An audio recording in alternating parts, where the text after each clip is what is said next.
दोस्तों हमारी पृथ्वी के लिए सूर्य और चंद्रमा दोनों की विशेष भूमिका होती है। बिना इनके हम जीवन की कल्पना भी नहीं कर सकते हैं। लेकिन दोस्तों समय समय पर इन पे ग्रहण भी लगते हैं। लेकिन आखिर इन पे ग्रहण लगते क्यों हैं?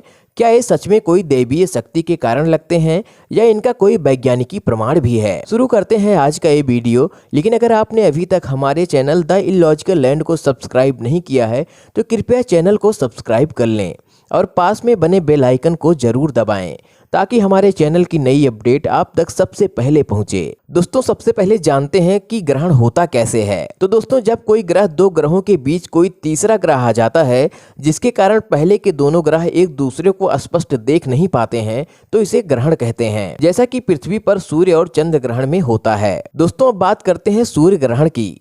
सूर्य ग्रहण तब लगता है जब पृथ्वी और सूर्य के बीच में चंद्रमा आ जाता है, जिसके कारण सूर्य की रोशनी चंद्रमा द्वारा बाधित हो जाती है और हमें चंद्रमा की परछाई दिखाई पड़ती है।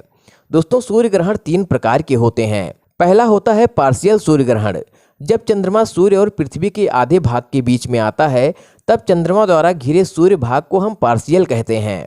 वहीं जब चंद्रमा सूर्य के संपूर्ण भाग को घेर लेता है परंतु सूर्य की थोड़ी थोड़ी रोशनी गोलाकार माध्यम में दिखाई पड़ती है तो इसे एनुलर कहते हैं।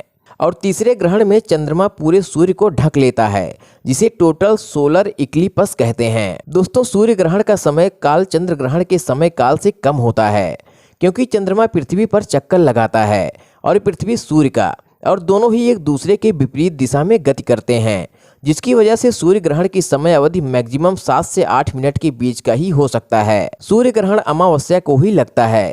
इसके अलावा इसे नग्न आंखों से नहीं देखना चाहिए क्योंकि ये आंखों पर बुरा प्रभाव डालते हैं। दोस्तों अब बात करते हैं चंद्र ग्रहण की। चंद्र ग्रहण पूर्णिमा को लगता है। इस ग्रहण में चंद्रमा और सूर्य के बीच में पृथ्वी आ जाती है, जिसकी वजह से सूर्य का प्रकाश चंद्रमा तक नहीं पहुंच पाता है और पृथ्वी की परछाई चंद्रमा पर पड़ने से चंद्रमा का कुछ भाग काला दिखाई पड़ता है। इसके अलावा इसकी समय अवधि सूर्य ग्रहण से अधिक होती है जो 3 से 4 घंटों के बीच में रहती है, क्योंकि चंद्र ग्रहण में चंद्रमा घूमकर पृथ्वी के पिछले भाग में आ जाता है। पृथ्वी सूर्य का चक्कर लगाती है और चंद्रमा पृथ्वी का, लेकिन चंद्र ग्रहण की स्थिति में चंद्रमा और पृथ्वी दोनों एक ही दिशा में गति करने लगते हैं क्योंकि चंद्रमा पृथ्वी के पिछले हिस्से में होता है, जिसके कारण उसके चक्रण की दिशा बदल जाती है और इसी कारण चंद्र ग्रहण सूर्य ग्रहण से अधिक देर तक रहता है। इसके अलावा सूर्य ग्रहण और चंद्र ग्रहण को लेकर हमारे ग्रंथों में कई मान्यताएं हैं, जिनमें से एक है राहु की कहानी। दोस्तों समुद्र मंथन में निकले अमृत के लिए देवों और दानवों में युद्ध होने लगा। फिर भगवान विष्णु ने मोहिनी अवतार में देवों को अमृत का पान कराने लगे, लेकिन दानवों में से एक दानव जिसका नाम राहु था उसने देवों का रूप लेकर अमृत का पान करने की कोशिश की। लेकिन जब सूर्य और चंद्र देव को ये पता चला तो उन्होंने इसकी जानकारी भगवान हरि को दी, जिससे क्रोधित होकर उन्होंने उसका सर धड़ से अलग कर दिया। लेकिन उस दानव ने अपनी मृत्यु से पूर्व अमृत का पान कर लिया था, जिससे वह अमर हो गया, लेकिन सर और धड़ दोनों अलग हो गए।